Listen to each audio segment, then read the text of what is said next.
सवार सैनिकों की प्रेत आत्माएं। घटना है सितंबर 1918 की। कैप्टन वर्थडे अपने दोस्त राइड के साथ फ्रांस और बेल्जियम की सीमा पर बसा रेवेल्स की पहाड़ियों में शिकार की तलाश करते रास्ता भटक गए थे। सीमा पर स्थित रेवेल्स की पहाड़ियाँ मीलों दूर तक फैली हुई थी। पहाड़ियों में जहाँ एक तरफ घने पेड़ पौधे थे, दूसरी ओर समतल मैदान। कुछ जगह तो गहरे गड्ढे बने हुए थे, ऐसे जैसे बम के धमाकों से बने हो। कैप्टन वर्थडे को अपने दोस्त के साथ रास्ते में भटकते भटकते तब और भी आश्चर्य हुआ जब उन्हें वहां अनेक स्थानों पर मरे हुए घोड़ों, सैनिकों के कंकाल, हथियार, भाले, लंबी पुरानी बंदूकें, तरह तरह के वस्त्र मिले। उन्हें अब भी इस बात का धीरे धीरे अंदाज हो गया था कि वे ऐसे स्थान पर आ गए हैं जहां कभी सैनिकों के बीच लड़ाई हुआ करती थी। शाम ढलने वाली थी और सूरज की रोशनी धीरे धीरे कम होती जा रही थी। दोनों दोस्तों को इस बात की परेशानी हो रही थी कि ऐसा ना हो कि रास्ता ना मिलने पर कहीं उन्हें रात जंगल में बितानी पड़े। 2 घंटे तक इधर उधर दूरबीन से रास्ता तलाशते हुए वही हुआ जिसकी उन्हें आशंका थी। रास्ता नहीं मिला। दोनों दोस्त परेशान हालत में एक मैदान में पहुंच गए। ठंडी हवा चल पड़ी थी, ऐसी बर्फीली हवा कि हाथ पैर ठिठुरने लगे थे। मगर रात में रास्ता तलाश करना, और वो भी ऊंची नीची गहरी खाई वाली पहाड़ी के बीच, उन्हें दुर्घटना होने की आशंका होने लगी थी।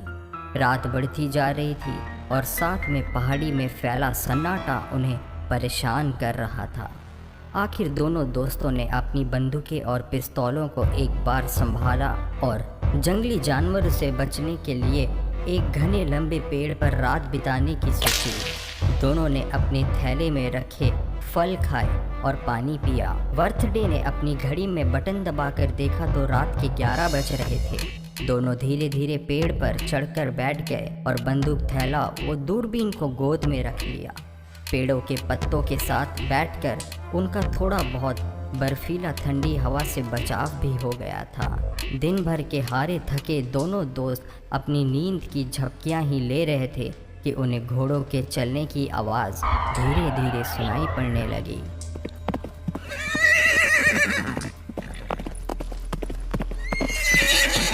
आहिस्ता आहिस्ता आवाज़ तेज़ होती गई और उन्हें लगा कि जैसे ढेरों सैनिक घोड़ों पर बैठे उनकी तरफ ही आ रहे थे। वर्थडे का दोस्त झट से अपनी दूरबीन निकाल कर देखने लगा। उसे आश्चर्य होने लगा कि जंगल में अजीब पोशाक पहने इतने सैनिक कहाँ से आ पहुँचे। सैनिकों की पोशाकें, टोपियाँ काफ़ी पुराने ज़माने की लग रही थी। अभी दोनों दोस्त पेड़ पर बैठे सैनिकों की पोशाकों पर ताज्जुब कर रहे थे कि उन्हें फिर दूसरी तरफ से घोड़ों की टापों और हिनहिनाने की आवाज़ सुनाई पड़ी। थोड़ी ही देर में उनकी आवाज़ तेज़ होती चली गई और कई 100 घोड़ों पर बैठे, दूसरी पोशाक पहने, हाथों में चमचमाते हथियार लिए सैनिक नज़र आए। हे ईश्वर, हम रात में कहाँ फंस गए हैं? कहीं इन सैनिकों ने हमें देख लिया तो पकड़ लेंगे। दोनों दोस्त आपस में पेड़ पर अलग अलग बैठे धीरे धीरे एक दूसरे से बातें करने लगे और अपनी बंदूक को हाथ में लेकर होशियार हो गए। अचानक दोनों दिशाओं से आए सैनिक एक दूसरे पर हमला करने लगे। पेड़ों से दूर समतल मैदान में घोड़ों पर सवार सैनिक झटपट एक दूसरे पर अपने हथियारों से वार कर रहे थे।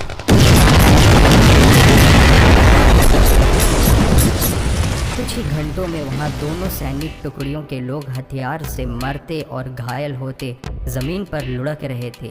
पेड़ पर बैठे बैठे वर्थडे और उसके दोस्त को इस बात का भी बड़ा आश्चर्य हो रहा था कि एक दूसरे पर हमला करते जमीन में गिरते उन सैनिकों के मुंह से कोई आवाज़ नहीं आ रही थी। दोनों को इस बात का और भी आश्चर्य था कि ये कैसी बिना शोर शराबे की लड़ाई थी, जहां लोग हथियारों से जख्मी होकर लुढ़क रहे थे, मगर बिल्कुल बिना कोई आवाज़ किए 1 घंटे तक दोनों टुकड़ियों में लड़ाई होती रही और दोनों तरफ से ढेरों लोग ज़मीन पर लुढ़क गए थे। रात का अंधियारा धीरे धीरे कम होने लगा था। आसपास के पेड़ों पर बैठे पक्षी और कौवे शोर मचाने लगे थे। पेड़ पर बैठे परेशान बदहवास आश्चर्य में डूबे दोनों दोस्तों ने जब देखा कि दोनों दिशाओं से आए बचे कुछ घुड़सवार सैनिक वहां से चले गए, तो दोनों धीरे धीरे पेड़ से उतरकर अपने मुड़े कपड़े ठीक करने लगे। अब भी उन्हें डर लग रहा था कि कहीं किसी तरह से घुड़सवार आकर उन्हें पकड़ न ले, मगर जब उन्हें लगा कि कहीं से भी कोई आवाज़ नहीं है, तो दोनों दोस्त पेड़ों की आड़ लेकर कुछ दूर पर फैले समतल मैदान की तरफ बढ़ने लगे। तभी अचानक दोनों एक दूसरे को आश्चर्य, भय, अविश्वास से देखने लगे। रात में जिस जगह घुड़सवार सैनिकों के बीच भारी लड़ाई हुई थी और ढेरों लोग मरकर जमीन में लुढ़क गए थे, वो अब बिल्कुल खाली थी। कहीं भी किसी के होने का निशान तक नहीं था।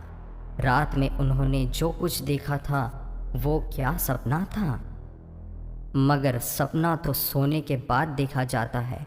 उन्होंने तो जागते हुए अपनी खुली आंखों से घुड़सवार सैनिकों को लड़ते मरते हुए देखा था। दोनों दोस्त समतल मैदान से बाईं ओर मुड़कर नीचे की तरफ उतरने लगे।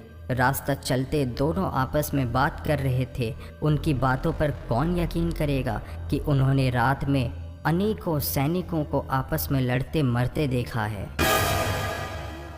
पूरे 1 घंटे तक पैदल चलकर वे दोनों पहाड़ी के नीचे बस कैंटप गांव में होटल चलाने वाले एक बूढ़े आदमी के पास पहुंचे और 2 कॉफ़ी का ऑर्डर देकर सुस्ताने लगे।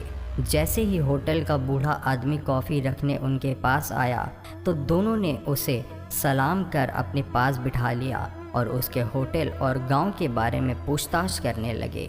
बातों ही बातों में जब उन्होंने पहाड़ी के बारे में पूछा, तो बूढ़ा कहने लगा, साहब, इस पहाड़ी पर कब्जा करने के लिए फ्रांस और बेल्जियम के बीच 4-5 बार लड़ाई हुई है। दोनों तरफ के ढेरों सैनिक पहाड़ी पर मारे गए हैं। वो पहाड़ी के ऊपर बना आप जो कमरा देख रहे हैं ना, उसमें लड़ाई के दौरान मारे गए लोगों का काफ़ी सामान पड़ा है। इस पहाड़ी के दूसरी तरफ विशाल कब्रिस्तान है जहाँ सैनिकों को दफनाया गया है। कब्र पर लगे पत्थरों पर लड़ाई की तारीख और सैनिकों के नाम अंकित है, जिन्हें कोई भी देख सकता है। 3-4 लड़ाइयों के बाद फ्रांस बेल्जियम में इस बात पर सुलह हो गई थी कि दोनों के बीच बनी इस पहाड़ी का कोई भी सैनिक उपयोग नहीं करेगा। बरसों बीत गए, अब पहाड़ी बिल्कुल शांत है। हाँ, कुछ लोग दिन में पहाड़ी पर घूमने जाते हैं, मगर शाम होने से पहले वे पहाड़ी से नीचे उतर आते हैं। मैंने देखा तो नहीं है, हाँ सुना ज़रूर है कि कभी कभी पहाड़ी पर लड़ते घुड़सवारों की आवाज़ें रात के सन्नाटे में सुनाई पड़ती है, पर सच क्या है इस बारे में मुझे और कुछ भी नहीं पता साहब।